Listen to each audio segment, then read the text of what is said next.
So what's going on, people? Yours truly, Courtney Prince Quincy, officially in the building. Welcome along to Extra Time Friday, Season 2, Episode Cease. Yeah, that's Cease. Look, while I'm out there decorating the nice little pad, and you guys are out there getting the food for Christmas, getting presents for the children you know they're not going to like, I thought to myself, today's show is going to be a little bit different. We're bringing on guests who were that good in Season 1. I brought them back for Season 2. So sit back, relax, and enjoy yourselves, and welcome to the show. I know, these feelings never go.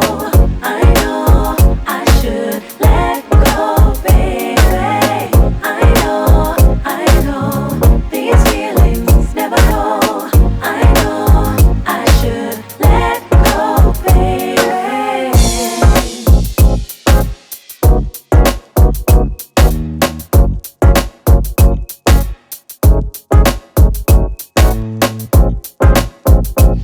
So, ladies and gentlemen, this is Extra Time Friday to make your Friday nights that bit more easier. And here with the lovely Janelle.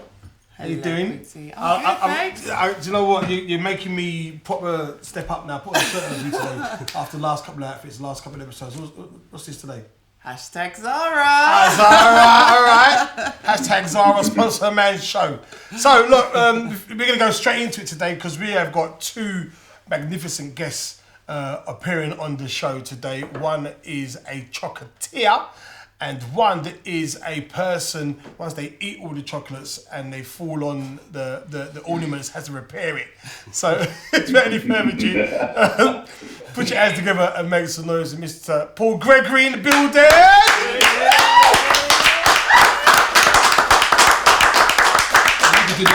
Introducing.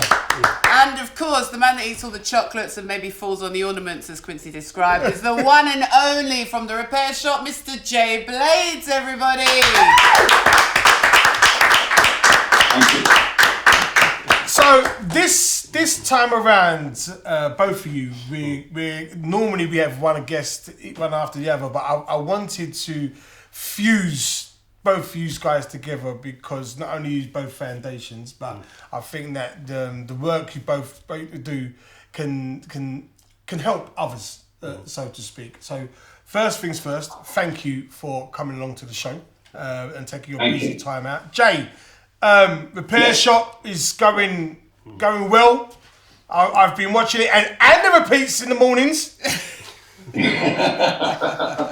No, it is going well. It is going really well, and it's one of those things where you record stuff, and then I think the repair shop they show it about a year later, and it's quite nice.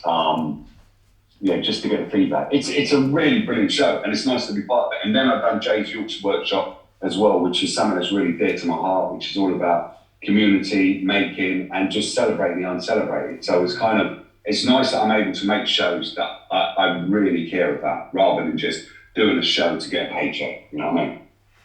You know, it's quite similar to like yourself, Paul. Like obviously, Jay repairs things, and I know you start things from scratch with the chocolates. But has there ever been a situation where you've designed a chocolate, or a chocolate's been presented in front of you, you've had to repair it to make it up to standard? Many a time. With chocolate, the display, like, you know, because it's got a break, isn't it? It's got a break. It breaks. Yeah. 9 times out of 10 they break. Yeah, they break. And the worst thing is when it breaks at the event, and you got to fix it before the presentation. I've been in that situation as well, where I'm fixing it, but they're talking to me and I'm fixing it. Yeah, it's all right. I'm just touching it up, but actually I'm fixing it. So I've been there as well. You know? It's chocolate, so anything can happen. You know? But that's the sign of a professional, you know. Like when things go wrong, you just crack on and outside, nobody knows that things have gone wrong. It's just you and you know you're working behind the scenes. And your heart's beating, and you're smiling. But inside, yeah. We've had a few of those moments. Do you know one of the things which I really enjoy watching both of you in your element, so to speak, is the joys on people's faces. So there was an episode I watched where you repaired a guy's record player, and it was a record player, a vintage one, which was been in the family for years. And it was like watching an antique roadshow, but he weren't trying to sell it off to pay because the universal credit had been cut. It was. You joke. Universal credit being cut. No, that guy was all right. He didn't need No, they didn't need that. But what I'm trying to say is, when you go to anti-Rose show, because they always, when you go to them shows, then it's like, how much does this cost him? Yeah. But this time, this meant more than money. And when you renewed it, the team renewed it. It was the joy on his face. It was emotional. I'm like, man, and that is a beautiful thing. When was the last time you were Probably today, me. To fix me today.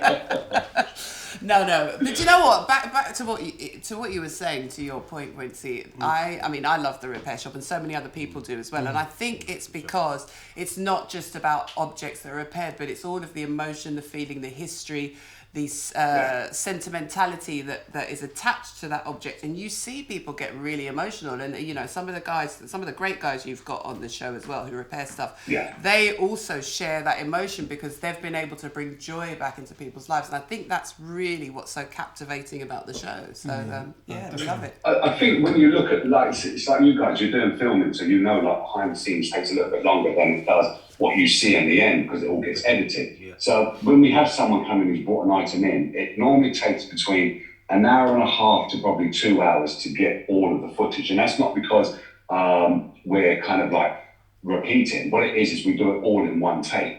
And then the editors take the best bits out of it. So then it's whittled right down. So hour and a half, 2 hours is whittled down to about 3 minutes. So you get all of the best bits out of that. And it's the same thing with the reveal at the end. It's kind of insane that if you could see behind the scenes, because sometimes we had some scenes where people have come in and the whole barn is crying. I mean, the people behind the cameras, the expert, the person who brought it in, the people that are standing there, it's just like, whoa, there is so much emotion wrapped up in that item. And everybody just gets involved in it. It's the weirdest thing to see, but it's really beautiful as well. Yeah, is that the same for you, Paul? When someone asks you to make a wedding cake?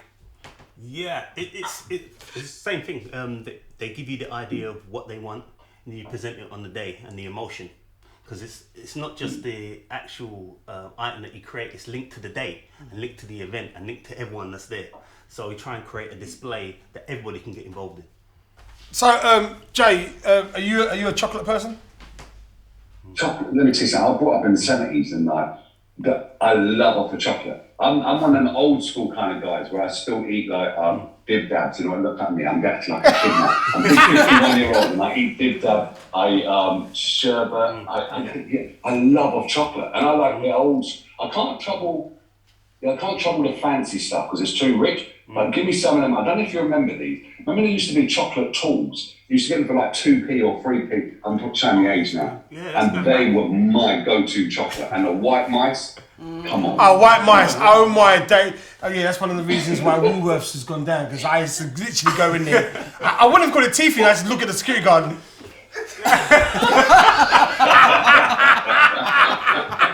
You didn't actually leave the premises with the sweets, I was the original buffet. It was the original buffet.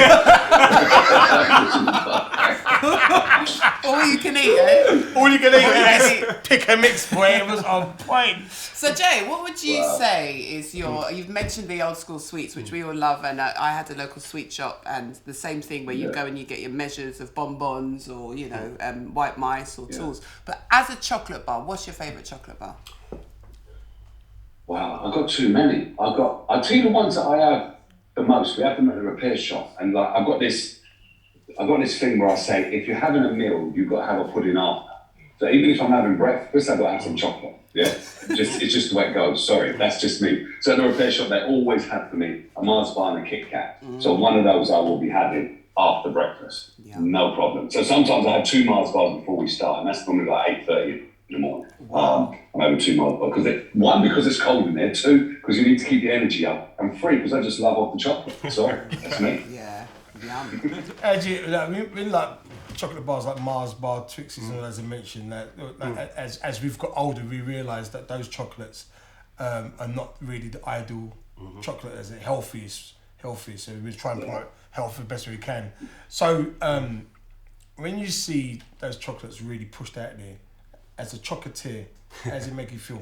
No, see, the thing is, I'm not a snob. I grew up on those chocolates, so I appreciate them. My favourite used to be Marathon, which is now changed into Snickers. I remember that. And they've shortened it, Snickers, taking a piss. But now I make my own. You know, I'm make not your showing own? you off, but yeah, I make my own because obviously I can. So, but I still appreciate what I grew up with and what people eat. It's just a different category for me now. Those are too sweet because I'm used to dark chocolate. So 70% upwards. 'Cause I remember I had the original Cocoa Bean, the chocolate. Someone gave it to me, and I was like, "This ain't a bounty. I couldn't eat it. Yeah, it's too rich. Yeah. But what I do want to ask, and this is Janelle will probably relate to this. Why is chocolate such a comfort food? Well, especially with women, it's a comfort food. That's what I really wanted to say, but Especially for women. in this current climate, I'm glad you said it. Move on. It releases Endorphins. there you go. Yeah. In the brain. So therefore, for women especially when they come up to their period and period, That's right. Yeah. they'll eat more chocolate than ever before. We dive in, like literally, it's like a force that takes over you when it comes to that time of the month. Yeah. You're just like, I want chocolate, I need chocolate, give me all the chocolate I can have. So there's definitely something in there that's Definitely. linked, and it does. It makes you feel good. It boosts So your mood. it just shows us, Jay and Paul, that as men, that when we meet a woman and we're trying to romance them, we take them out to meals and all that. And because at the end of the day, we know our end game, innit? So really, we take it down to the news agents and get them a Mars bar. No, you come and see me. Well, you've got to pick the timing right. You gotta If pick you it get a Mars bar when it ain't that time, No. you're gonna be in trouble. Yeah, So what you're saying about me? Yeah. You've got to pick the timing right. You've got to at the right time. Quids in, mate. Quids in. That is very, very good advice, Jay. It all depends. So fair enough. pick your moments for your Depends Mars on the bar. timing. So look, Jay, Hungry Jay Media. Yes, sir. It's been blown up on the IG, as we can see. Yeah. How did that come about? The Hungry Jay, Hungry Jay for me is like I'm in this industry where there isn't much diversity, and there hasn't been. I would say that I could see that people that have a production company and actually doing stuff that I feel is for us. It's other people making it and saying, "Oh, we'll put you in the front." So what I wanted to do with Hungry Jay, and I decided to start a production company simply because I wanted to influence people that are never here. So those are people that might see myself on TV, might see that, okay, I want to get into this industry, what do I do? And then they can knock on my door, or they could actually see what Hungry Jay is actually offering. And then I spoke to a guy called Dan Baldwin at the time. I met him, and then we just got on like a house on fire. And basically, he just said to me, I said to him, well, what do I have to do to start up a production company? And then he told me, and he said, well, look, Jay, really, I would start one with you. And that was it. So we started one together. And Dan is, he's big in the game. So for him to turn around and say to me, like, yeah, he wants to do something, he must have saw something in me. And at the end of the day, I was like, yeah, happy days, let's do it. And we've done 2 shows, one for Channel 5 and one for BBC. And they're in the editing suite at the moment. I think both of them are almost finished. And I don't know exactly when they're going to come out. It depends on when they're finishing the edit. But they are looking. I saw a rough cut. Woo! I'm telling you, Can you reveal to us? Yeah, of course I can. It's one of them is the one for BBC is a documentary, and it's all about learning to read. So I'm dyslexic, and I have like a reading ability of about 11-year-old. I'm not really confident in reading.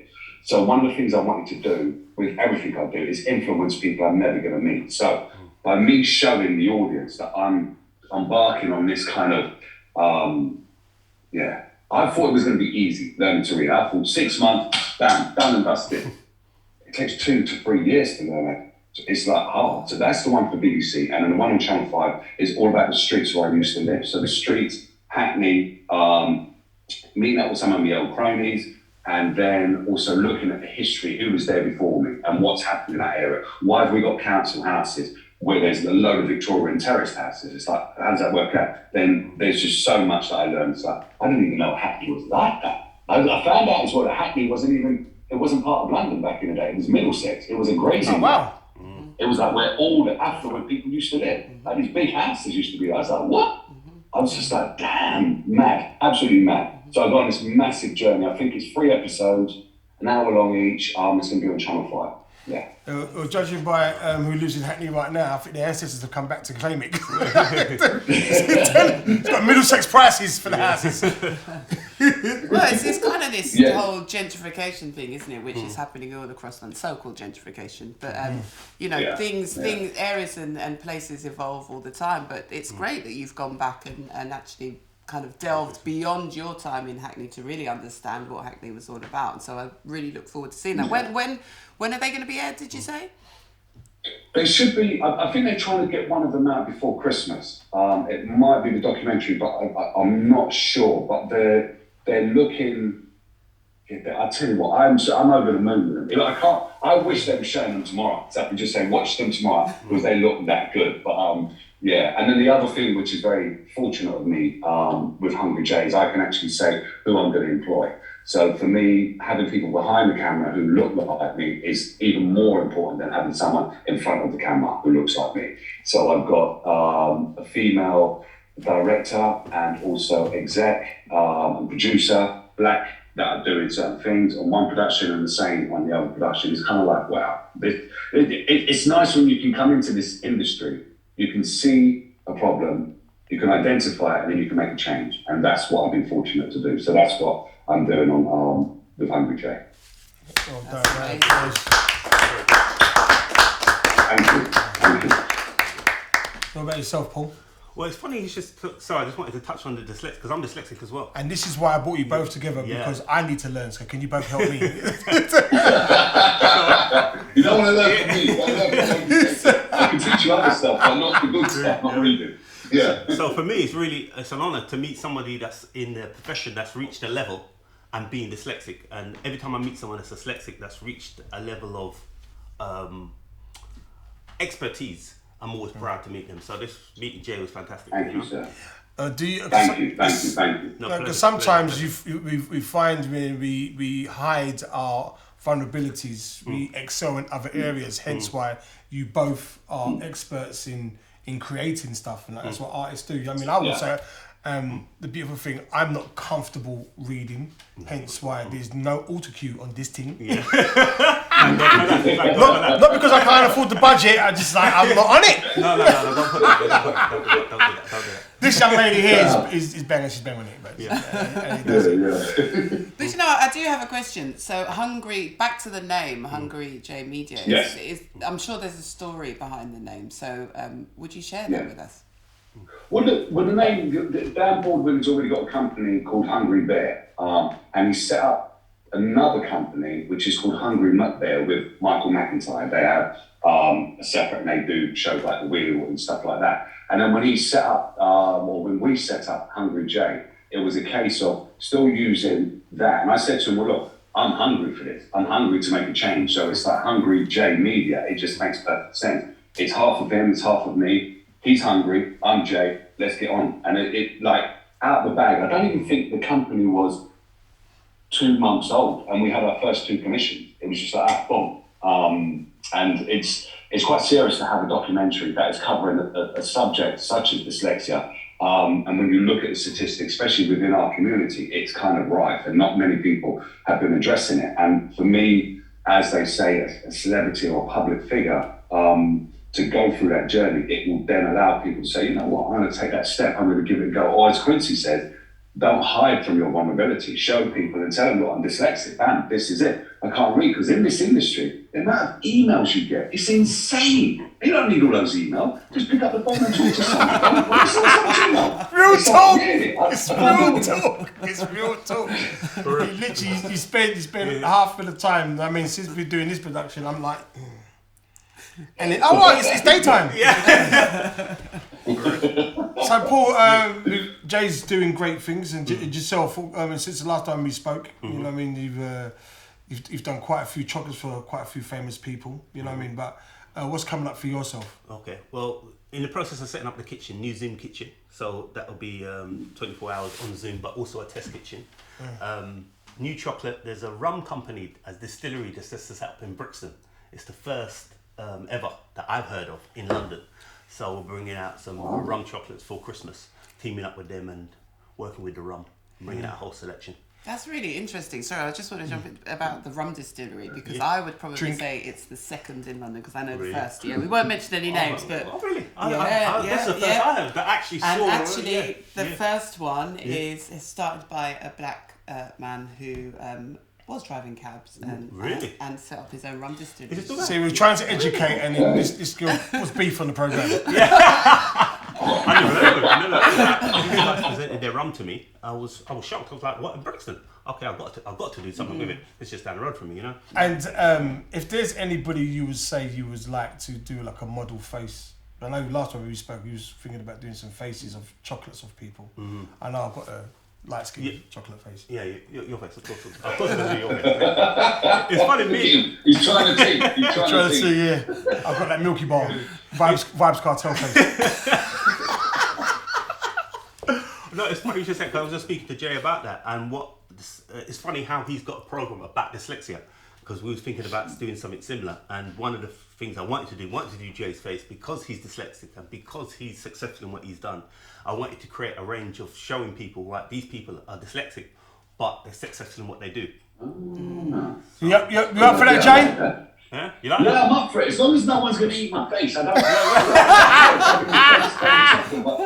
I don't eat me. That's just don't feel right. You might have a tasty face, Jay. You never know. You could set a trend up. No. Make my one bitter. If you're going to do a tasty, make it bitter. Yeah, so no one eats that. Bittersweet, no problem. We can do that. Do you know? I'm gonna try line it up, man. You know what I mean? It'd be good to see. Does it depend on the size of the face? Does it depend on the length of time? Life size. I only need you for 45 minutes. That's it. And the rest of it is done behind the scenes. Oh, really? Yeah, we can do that live. That's fine. So if you've got a square head, it don't take. Well, if you've got a big head, then we need a lot of them. We need a lot of tools.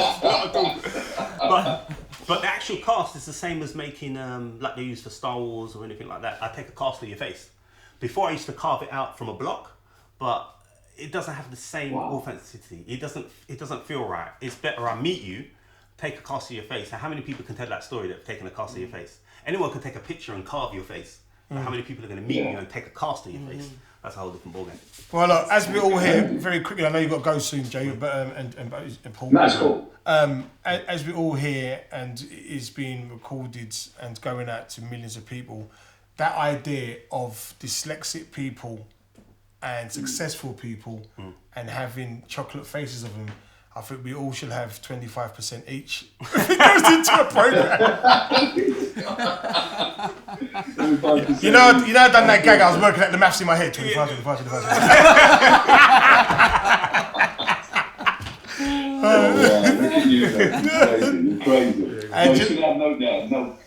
Yeah, definitely. You know, because it gets to that point. Have you had like any opportunities to present your stuff like Jay is for TV, like in the future or back in the day? Yeah, I've done a couple of TV programs. So I've done Extreme Chocolate Makers, which is on Netflix. I've done 4 episodes of that. Wonderful World of Chocolate, did an episode of that. Done, feature on people's show like Alan Titchmarsh and Philip Schofield. Do you know what I see that? My head's always full of ideas. You know, not like MasterChef. You could do like, could you train some like, or get like 6 of you people? It's funny you should say that because that was part of the dyslexic thing that I wanted to do, is to get dyslexic people and train them. Yeah. Because it's easier for me to train someone else that's dyslexic because I understand the way they think. And then put them up against someone that's not dyslexic and see who's better. And I guarantee the person that's dyslexic will be better. Really? Guaranteed. No biasness then? No, not at all. I guess when you've got challenges, if you want to succeed, you have to work that bit harder, right? And you've got to be determined to succeed. I think what I love about both you, Jay, and you, Paul, is that in both of your lanes, you know, you've overcome those challenges and you just continue to go from strength to strength. And chocolate, everybody loves chocolate. And, you know, the repair shop, I can say that everybody loves the repair shop because actually I'm sure you've got fans all over the world. I mean, I know in particular having had Jay on the show the last time and having had a few friends watch, I've got a couple of friends in Canada. They are hooked. And there is one lady in particular, I would say she's probably your number one fan in Canada. Oh, bless her. So if you Bless say her. hi, Denise, she will really appreciate that as well. What's her name? Denise, did you yeah. say? Yeah. Hi, Denise. How you doing? I think there's going to be an opportunity where I do come over to Canada at one point. Really? And the repair shop is... This man trying to do a Tinder. No, I'm already... Hey, man, if I come to Canada. I'm cool. Quincy, I ain't even like, look at you. Trying to find trouble. Trouble. Take the man out of Hackney. You know, I was just in the area. if you see the amount of people that contact me like on a daily basis, I've got this I've got a personal assistant, and it's just insane, and they love the repair shop. I think it's the way that it makes people feel that then it gives them that kind of. Some people feel like they really know you because you're in their living room every week. Yeah, every week. Sometimes if you watch it on Quest, you're there every day. But those people just really kind of fall. The one who gets it the most is Will. It ain't me. Will is the one that's like, whoa, like, I don't know how he handles it because it is really kind of intense how some people like it. I mean, unbelievable. Yeah, I'll give some tips. I'll give some tips. But you know, You're giving some tips. Yeah, big up. You like you're some Casanova. You need to behave yourself. talking about success kind of internationally, is there anything that you've got coming up internationally? Yes, well, I do a lot of masterclasses, and those will take me all over the world. So I've been to Nigeria, been to Ecuador and America, but then the pandemic kind of stopped all that. So I'm in the process of rebuilding that and start traveling and start teaching. Fantastic. Yeah. Especially I want to go to poorer areas, anywhere I can find someone that's interested in, Popular. Yeah. Like popular. That's talking about going all over the world and you think that's popular. He said poor areas. Poorer countries. Oh, poor countries. You know what I mean? So, because it's crazy, because everywhere that cocoa's grown is a third world country. So, cocoa's grown in Nigeria, but yet they can't produce chocolate. So it was an honour to go there and actually lecture and give advice. And the same thing for Ecuador. When I went to Ecuador, it's a third world country, but being able to teach them and go to the schools and go to the catering schools and culinary schools in Ecuador and teach was an honour as well. Yeah, the Ecuador thing, that's what Julian Assange lived on chocolate. That's why he came out, he put on all that weight when he came out. No, we gotta go, man. Cause I give myself his. You know when I'm tired, I just chat some off-key things. But look, Jay, I appreciate you taking your time, and I'm gonna say this on the record. I said this to you before, but I'm gonna say it in public. Yeah, ladies and gentlemen, I had a conversation with Jay. Won't go too much into conversation, but I left the conversation, and it inspired me to keep on doing what I'm doing, but most importantly, to stay focused. So I just want to say to you, yeah, on behalf of myself and I'm gonna say my family, thank you so much for being you, yeah, and keeping it real 100%. And I will blatantly wake up at 8:30 in the morning on a Sunday, at any times BBC 2, to watch your show. You joker, but all joking aside, because I know you always love bust a joke. Basically, I'm a strong believer in if you can't pick up the phone and someone's on the other end and give you that time, especially as we are from the same, if that makes sense. That's right. When you can't do that, then you have a problem. If you don't have that time for us, then you don't have time for yourself. And I was at a party the other day, and I'm not going to say whose party it was or whatever, but I think we as black people should be acknowledging and saying hello to each other. And I did say hello to this person, and the person just aired me. Aired me hard. And it was like, I don't want to say hello to them, say, all right, give me a $5 or like borrow me your keys to your car. I want to say hello because I'm acknowledging you as a person. And I'm acknowledging you as someone who's in the industry, and you might have struggled to get where you got to, but it's just a little, how you do it. The person aired me, and I tell you what, I've been beaten up by the police, I've been racially abused and all that kind of stuff. That hurt me more, that person not saying hello to me, than anything else that's happened to me. Because it's almost as if you're not saying hello to your own people. And that ain't nice. Yeah. So where we can support each other, where we can acknowledge each other, even if it's just a simple hello, Come on, man. That don't take nothing to do that. And from you do that, you go back to the Caribbean, and that's all they do. Good morning, good afternoon, good evening, good night. And we come over here, and it's like, what happened to us? We switch up.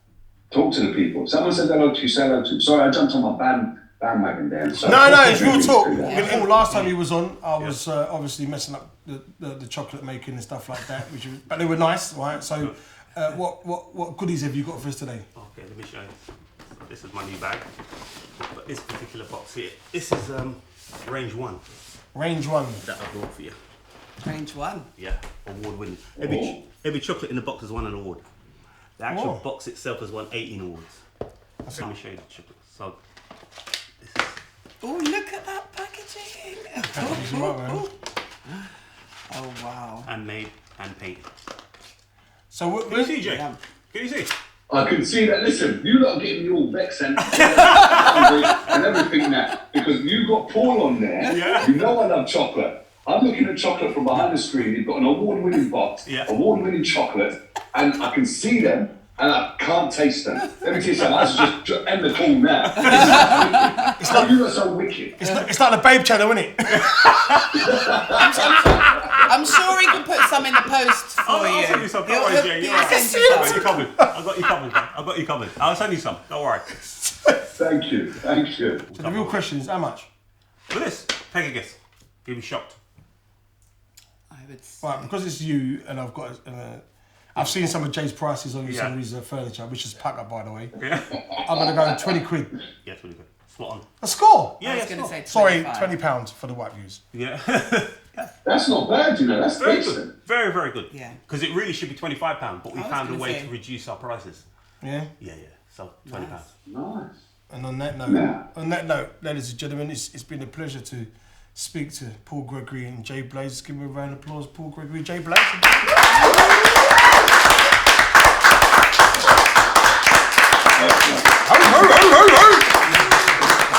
Alright, guys, I hope you guys enjoyed yourself. I enjoyed myself.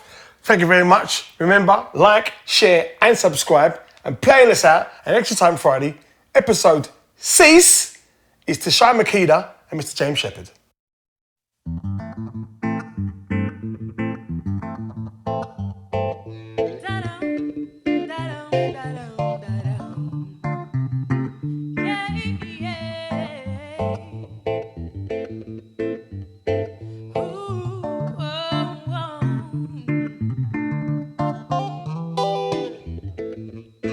House of fear is where I resided.